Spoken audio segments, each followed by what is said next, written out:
დილამშვიდობის, მოგესალმებით ყველას, მოგლეთ როგორც შეგვიძლია დავბრუნდით პირდაპირ ეთერში ძალიან საინტერესო სტუმრებთან ერთად, რომლებსაც ჩემი მაკრინე გაგაცნო.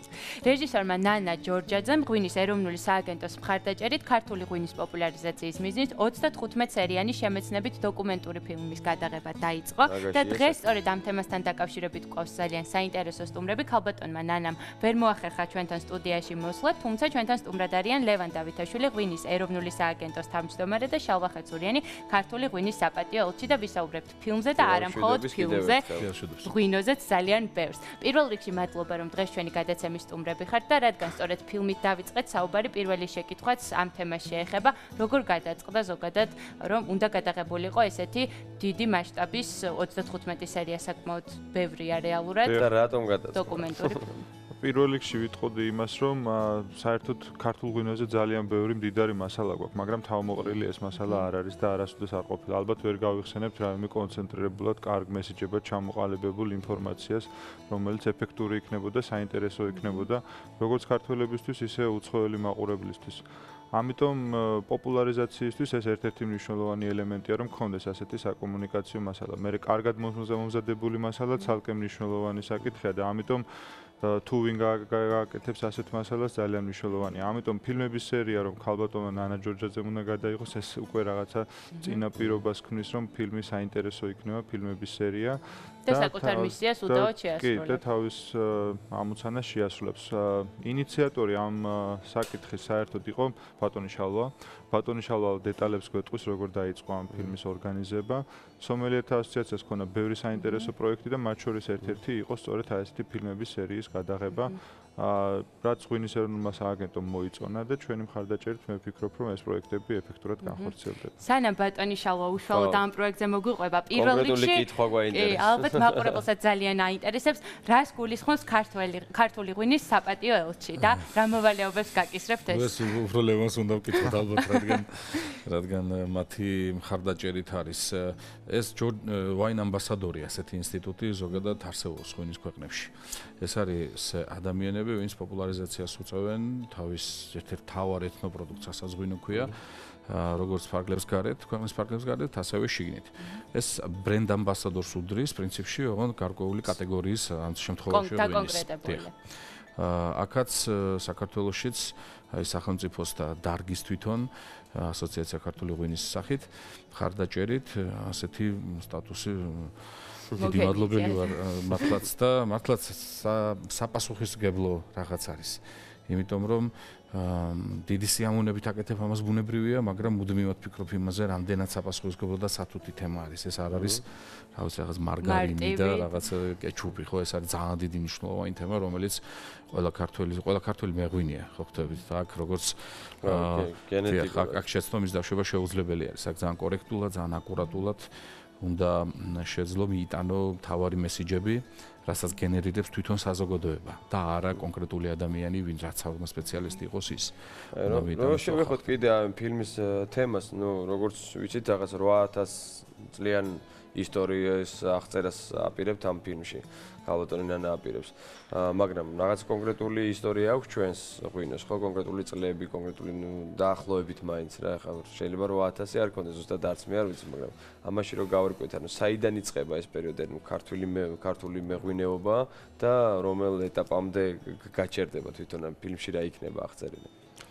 მოდით დავიწყოთ იქიდან, რომ ქართული მეღვინეობა სწორედ ის მეღვინეობის 8000 წლიან ისტორიას მთლიანად გასდევს, იმიტომ რომ საქართველო ის ქვეყანა, სადაც მოხდა ვაზის მოშინაურება, სადაც მოხდა პირველად ღვინის დაყენება და სადაც ეს ღვინის დაყენების კულტურა და ტრადიცია არ შეწყვეტილა. ანუ ჩვენი მთავარი მესიჯი მსოფლიოსთან არის ის, რომ ჩვენ 8000 წლის უწყვეტი ღვინის კულტურა გაგვაჩნია და ჩვენ გვინდა სწორედ ღვინის კულტურის ჩვენება სხვებისთვის და არა მხოლოდ კონკრეტული პროდუქტის, ან კონკრეტულ პროდუქტებზე ლეგენდის კომუნიკაცია მთელ მსოფლიოსთან. აი ეს არის ძალიან მნიშვნელოვანი, მეორე მხრივ ძალიან საპასუხისმგებლო ამოცანაა ქალბატონ ნანასთვისაც და ფილმში დასაქმებული ფილმში მონაწილე ყველა პიროვნებისთვის. ქართული ეს მოიცავს ძნელია 8000 წელი დეტალურად აღწერო და გაყვე, ხო, მაგრამ ჩვენ გვინდა ძირითადი მომენტები და ელემენტები ვაჩვენოთ. ის თუ როგორ მოხდა საერთოდ საქართველოს ტერიტორიაზე ღვინის კულტურის ჩასახვა, მერე განვითარება, განვითარების რა ეტაპები გავიარეთ და დღევანდელობა როგორია. დიახ, მოვალ თანამედროვებამდე და ალბათ ყველაზე მნიშვნელოვანია რომ თანამედროვეობა ვაჩვენოთ. ანუ კარგია რომ შენ რაღაც ბევრი გქონდა წინ და საინტერესო წარსული, მაგრამ ყველაზე უფრო მნიშვნელოვანია პრაგმატულად რომ შევხედოთ დღეს რა შეგიძლია მსოფლიოს შესთავაზო. ჩვენ ალბათ დიდი ყურადღება გვექნება ამაზეც. დღეს რა ღვინის კულტურა გვაქვს, რამდენად საინტერესო შეიძლება იყოს ეს მსოფლიოსთვის. ხო, აი, დღევანდელობაზე რომ ვისაუბროთ, თან მით უმეტეს თქვენ უფრო უკეთესად იცით რა სიტუაცია ამ ხრივ და ანუ დღეს რა სიტუაცია გვაქვს? ანუ ღვინის ქვეყანა ვართ, გასაგებია, ვიყავით ოდითგანვე მოვედით აქამდე, მაგრამ დღეს ვითვლებით ერთი რაც შეიძლება სასიამოვნო ჩვენი ღვინო, წარმატებული ღვინოა, ასე ვთქვათ, ანუ გემრიელი ღვინოა. რაც შეიძლება სასიამოვნო სიახლე იყოს ჩვენი მაყურებლებისთვის, ვიცით რომ საქართველოს გახდა წელს ღვინით ვაჭრობის ორგანიზაციის ლიდერი, ხო? თავმჯდომარე ქვეყანა, დიახ, ღვინით ვაჭრობის მსოფლიო ჯგუფის თავმჯდომარე ქვეყანა არის საქართველოს. ეს საპატიო ამოცანაა, საპატიო რაღაც როლია, ასე ვთქვათ, რომელიც ერთი წლის განმავლობაში ქვეყანამ ეფექტურად უნდა შეასრულოს. ეს უფრო რაღაც ესეთი პრაგმატული თანამედროვე თემაა, ვიდრე რაღაც კულტურასთან დაკავშირებული, ეს გულისხმობს კონკრეტულ საოჯო ურთიერთობების გამარტივებას ღვინის სფეროში, მთელ მსოფლიოში და ღვინით ვაჭრობის ბარიერების აღმოფხვრას, შემცირებას და ასე შემდეგ. ბევრი საინტერესო მოლაპარაკების ჩატარებას, ორი ფორუმი გვექნება, ერთი იქნება აგვისტოში და მეორე ბრიუსელში, შუა სასესიო სამუშაოები. ესეც საქართველოს ღვინის რუკაზე დამკვიდრებას უწყობს ხელს. საერთოდ ძალიან ბევრი ელემენტია, რომელიც უნდა ჩვენ ინტენსიურად რაღაც გავაკეთოთ, რომ საქართველოს დააფიქსიროს თავისი თავი მსოფლიო ღვინის წარმოებლებს შორის. ეს რთული ამოცანა, იმიტომ რომ ჩვენ ვიყავით ჩაკეტილ 200 წელი ჩაკეტილ სივრცეში და ჩვენი ცნობადობა შემოსაზღვრულია მაინც გარკვეული ქვეყნები, ჩვენი მეზობელი ქვეყნები და აი ამბიციურია ჩვენი ახლა გეგმები, რომ ჩვენ გვინდა ქართული ღვინო როგორც კატეგორია დავამკვიდროთ დასავლეთში, დავამკვიდროთ ამერიკაში, დავამკვიდროთ სამხრეთ-აღმოსავლეთ აზიაში და ასე შემდეგ. სწორედ ყველა ჩვენი აქტივობა ამას უკავშირდება, ეს არის საპატიო ელჩის როლიც, რომ იმ ქვეყნებში, სადაც ჩვენ გვინდა მესიჯები მივიტანოთ, სწორად მივიტანოთ მესიჯები და ასე შემდეგ. რაც შეეხება თქვენ კითხვას დაუბრუნდები, რამდენად კონკურენტუნარიანი და ის არის თუ არა, რა ჩვენ გვინდა ქართული ღვინის ინდუსტრია. ინდუსტრიაში არის ძალიან ბევრი პოზიტიური, მე მგონი, ცვლილება და ძრა და ტენდენცია, შეგვიძლია ასე ვთქვათ. მაგალითად შარშანდელიდან მოყოლებული შენდება ინტენსიურად ვენახები და რამდენიმე მილიონი დამატებითი ვაზი გაშენდა საქართველოში. ეს არის კარგი ტენდენცია. ეს არის ყველაზე პირველი მაჩვენებელი, რომელიც გამოხატავს პოზიტივს თუ ნეგატივს ინდუსტრიაში მიმდინარე პროცესების და ეს პირდაპირ აისახება იმაში, რომ ღვინის ინდუსტრია აქ ვითარდება, მას პოტენციალი გააჩნია. გაყიდვების კუთხით და ექსპორტის თვალსაზრისით მონაცემები კარგია და პერიოდულად ეს მასმედიის საშუალებით ქვეყნდება ხოლმე კიდევაც, მაგრამ ამის მიუხედავად ჩვენი სიტუაცია არ გვაქვს რაც გვინდა. ჩვენ გვაქვს ერთის მხრივ ხარისხიანი პროდუქტი, რომელსაც კონკურენტუნარიანი ფასი აქვს, მაგრამ ეს პროდუქტი შეიძლება უკეთესიც იყოს და ამავე დროს მასზე ცნობადობა უნდა გაიზარდოს. და ამ ცნობადობის გაზრდისთვის ჩვენ ბერს ვაკეთებ და ბატონი შალოც ინტენსიურად არის ჩართული. ამის მაგალითია ეს ფილმიც. ფილმი არის ძალიან დიდი. ბატონ შალოსთანაც მექნება კითხვა, რომ აი ხა ფილმი გამოვა, მე პრომოუტირება სად უნდა მოხდეს კონკრეტულად ამ ფილმის, ამ სერიების და რამდენად ელოდება ანუ ის ინფორმაცია რაც იქნება ფილმში, თქვენ როგორ გონიათ, რამდენად ცნობილია იმ უცხოელებისთვის, ვინც ნახავენ ამ ფილმს? აქ აი საკვანძო სიტყვა არის, რაც ლევანმა თქვა ახლა, ღვინის რუკაზე ადგილის დამკვიდრება. ჩვენი ცნობადობა დღეს სამწუხაროდ შემოიფარგლება ძირითადად რუსულენოვანი ბაზრებით, რაც რაღაც ხიფაცაც შეიცავს იმის გამო, რომ შეიძლება ყოფილი პოსტსაბჭოთა სივრცის ქვეყნა. აი ეს ტარგეტ მიმართულებები ახლა რაც ბატონმა ლევანმა თქვა, ხო, ეს ინგლისურენოვანი ქვეყნები, ეს აღმოსავლეთ, სამხრეთ-აღმოსავლეთ აზია. ასეთი ქვეყნებისთვისაც ეს ძალიან მნიშვნელოვანი არის. იმიტომ რომ ეს არ არის თვითონ ფილმზე რო ვთქვათ, ხო? ეს არ არის რაღაც წმინდა ტექნიკური ფილმი ღვინოზე. ეს არ არის რაღაც აი საინფორმაციო მხოლოდ და რაღაც ესე დოკუმენტურ შემეცნებიდი თან რატომ ნანა ჯორჯაძე, ხო? ეს იდეა დღეს არ გაჩენილა. ეს იდეა რამოდენიმე წლისა, ესე ვთქვათ რა. და ხო ლევანი აქაც რომ არ იყოს, მაინც ვიტყოდი, რომ მაგრამ დღეს გახდა ეს შესაძლებელი, იმიტომ რომ არის ღვინის ეროვნული სააგენტოს მხარდაჭერა რეალურად. თორე ეს 8 წლის წინაც კი იყო არსებობდა ნამდვილად და ჩამოწერილიც არის და ის 35 სერია თქვენ რომ ახსენეთ. რა ვიცი ხო ბოლო 7 წელი ალბათ ყოველდღე მეფიქრებოდა ამაზე რა. მაგრამ მხოლოდ ეხლა გახდა შესაძლებელი და ძალიან ბევრი პოზიტიური ძრები არის მინდა გითხრათ, იმიტომ რომ ღვინის ეროვნული სააგენტოსგან ეხლა მარკეტინგის მიმართულებით ძალიან ბევრი ერთდროულად კეთდება რა და სისტემური როცა არის, მაშინ შეიძლება კონდეს ამას შედეგი რეალურად და არა რაღაც ეპიზოდური როგორც იყო წლების წინ. და თვითონ ფილმი რა ჩვენ რო დავიკვირდოთ რუკაზე ადგილი კი რასაკვირველია ღვინო არის ლოკომოტივი, მაგრამ მას უკან მოყვება ძალიან ბევრი ჩვენი საინტერესო ეთნოპროდუქტი. ეს არ არის მხოლოდ წმინდად ფილმი რაღაც კონკრეტულად მარტო ღვინოზე. ამას მოყვება თუნდაც ჩვენი პოლიფონია, ჩვენი კულტურის ძალიან ბევრი ნაწილები, გასტრონომიული საოცრებები, გასტრონომიული საოცრებები როცა გვაქვს იმ შემთხვევაში კი რაც მართლა საინტერესო არის. ეს არის პოზიტივი, ეს არის ცოდნა ჩვენ ეთნოსზე გადმოტანილი ღვინით. ანუ ნებისმიერმა ადამიანმა, ვინც არ უნდა უყუროს, ვინც იცნობს საქართველოს კარგად და ვინც საერთოდ არ იცნობს, მას რო შეექმნას გამოცდილება, რომ ეს ღვინო დღეს მოტანილი კი არ არის მხოლოდ ამ ქვეყანას, მხოლოდ ისტორია კი არ არის, 8000 წლიანი. არამედ ამის უკან კიდე უამრავი პლასტები დგას კულტური და იმიტომ გახდა ეს შესაძლებელი და მთავარი მესიჯი, რომ დღეს ჩვენში შიგნით საქართველოსთვის არის ეს ფილმი ერთ-ერთი ყველაზე უმეტესად, იმიტომ რომ თვითონ ღვინო სათანადო ადგილი ჩვენ რაღაც ღირებულებების იერარქიაში არ უჭირავს.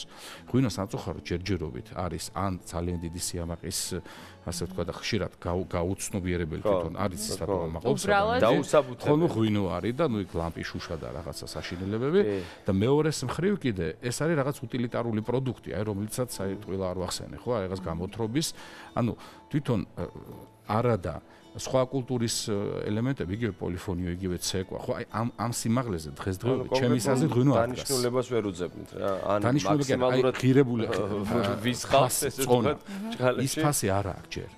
თვითონ ჩვენ შეგნებას. ჩვენ გონია რომ აი ჩვენი ფერწერა უფრო მნიშვნელოვანი, უფრო სერიოზულია. ღვინო ჩვენ ადამიანებს ჯერჯერობით გონიათ მხოლოდ აი უტილიტარული პროდუქტი, რომელიც უნდა დალიო და მორჩა. და მაქსიმუმ რაც ჩვენ შეგვიძლია რო ვთქვათ ღვინის კულტურაზე, ეს არის რომ ჩვენ გქონდა უზარმაზარი ისტორია, რაც თავისთავად ძალიან კარგია.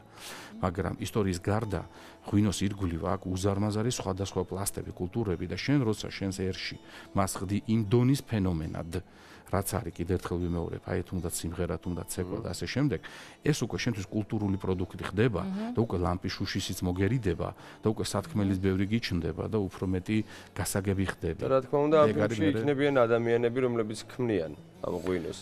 ღვინო თავში არ იქნება. ბუნებრივია. ხო, ბუნებრივია შეავლენ ის ადამიანები, რომლებიც რაღაც წვლილი შეიტანეს, დღესაც შეაქვთ და ასე შემდეგ და როდის დასრულდება ბოლო-ბოლო ეს 35 სერია და როდის იქნება შესაძლებლობა, რომ ეს ჩვენც ვიხილოთ, უცხოელებმაც იხილონ და უფრო მეტად მე მგონი, რომ არა მარტო უცხოელებს, ჩვენ საზოგადოებასაც ჭირდება. ნუ 35 სერია ხა პირობითია, შეიძლება არ ვიცი, იყოს 34 ან შეიძლება. ეს არ არის მხოლოდ ისტორია. ეს პირველი მთავარი უნდა ვთქვა, ჩვენ ახლა რასაც ვიღებთ, კი დღესდღეობით ეს ისტორიული ნაწილი არის, მაგრამ გარდა ისტორიისა, ეს არის ჩვენი რეგიონები, ჩვენი ადგილწარმოშობები, ჩვენი იგივე ყურძნის ჯიშები, მთავარი ადგილები ღვინოსთან დაკავშირებული. აგრეთვე ეს არის ელემენტარული წესები, როგორ მზადდება ღვინო, როგორ სწორად ის ჭაში ნიკდება, როგორ უნდა თუნდაც ისაუბრო ღვინოზე, რა არის ღვინის კულტურა. ასევე არის საინტერესო უცხოეთიდან რაღაც მოვლენები, ხო? ჩვენ უნდა ვიცოდეთ, არ უნდა ვიყოთ ჩაკეტილი ჩვენს ნაჭურში. დღეს თქვენ რაღაც 5-6 დასახელების გარდა უცხოურ ღვინოს საქართველოში ვერ იპოვით. მე იმიტომ კი არ ვიძახი ამას, რომ ხო უცხოური ღვინო უნდა ვსვათ, რა თქმა უნდა არა. მაგრამ უნდა გესმოდეს რა არის შენ უცხოური ღვინო. უნდა იცოდე, თუნდაც ვინ არის ხა კონკურენტი ხმამაღალი ნათქვამია ჯერჯერობით ჩვენთვის ახლა იტალიაზე ან საფრანგეთს ახლა წარმოუდგენელი, ასე ვთქვათ, როგორც მინიმუმ მასშტაბები. იმიტომ რომ ძალიან ცოტა დრო გრჩება და ერთი შეკითხვა მინდა მოვასწრო, თქვენ აღნიშნეთ, რომ იგივე იტალიასთან კონკურენციაზე საუბარი ჯერჯერობით, რა თქმა უნდა, ნაადრევია, მაგრამ ჩვენ შეიძლება ვიპოვოთ ჩვენი ნიშა თუნდაც იმ უცხო ჯიშებით, რომელიც მარტო ჩვენთან არის და გავაცნოთ ეს ჯიშები მსოფლიოს. თუ ჩვენ გვაქვს მთელი კატეგორია ჯიშები ხო ეს ერთი რასაკვირველია უამრავი ჯიშები. მეორე ჩვენ კატეგორია გვაქვს მთელი შექმნელი. მე მგონი ლევანი გიტყვის ამას კარგად. ჩვენ აუცილებლად ნიშასაც ვიპოვით და წარმატებულიც ვიქნებით ამაში ღრმად ვარ დარწმუნებული. ჩვენ უკვე მე ვფიქრობ რომ უკაცრავად რო გაწყვეტეთ, ნიშა ნაპოვნია, უბრალოდ ამას სჭირდება.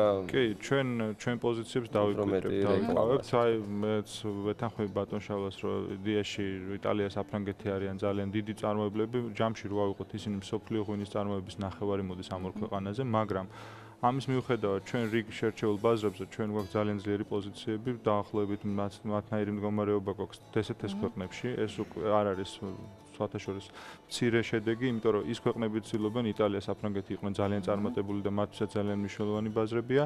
ამავე დროს ჩვენ შევალთ იმ ბაზრებზე, სადაც ისინი არიან წარმატებულები და ისტორიულად დამკვიდრებულები და შევალთ ჩვენი მრავალფეროვნებით. ჯიშური მრავალფეროვნება, რაც თქვენ აღნიშნეთ, ერთ-ერთი ის ძირითადი ღერძია, რის გარშემოც ქართული მეღვინეობა და მესიჯები უნდა ტრიალებდეს. სამწუხაროდ ჩვენი დრო ამოიწურა. ძალიან დიდი მადლობა თქვენ ესეთი საინტერესო საუბრისთვის და ესეთი საინტერესო ინიციატივისთვის. უფრო ბევრს გავიგებთ დარწმუნებული ვარ. ველოდებით გაუმჯობესებულ ხარისხს მაქსიმალურად კიდე ბოლომდე და რა თქმა უნდა ველოდებით ფილმს და ნუ დიდი მადლობა თქვენ, რაც კეთდება იმისთვის და კიდე რაც გაკეთდება იმისთვის და როგორც კი რაღაც სიახლე იქნება, აუცილებლად კიდე მოგიწვევთ ჩვენთან ეთერში. ჩვენ კი ჩვენს მაყურებლებს უნდა დავემშვიდობოთ, წარმატებულ ორშაბათს და სამუშაო კვირას გისურვებთ. გემშვიდობებით მომავალ შეხვედრამდე ჩვენ ერთმანეთს უკვე 4 შაბათს შევხვდებით. და დავამატოთ დროებით.